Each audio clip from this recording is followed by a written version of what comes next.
Even without configuring anything in CustomTools, you still have a lot of great tools available. For instance, this part file has a drawing, so I can use the open drawing to find this one. Likewise, if I were to save this as a copy, so save as, define a new name for it,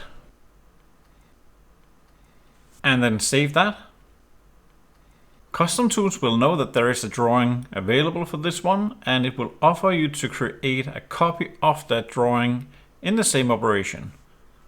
By having update drawings selected, it is going to open and save the drawing and update all the properties in the drawing.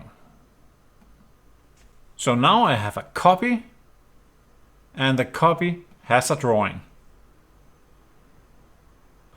This is very intuitive and will greatly enhance your workflow. Thank you for watching.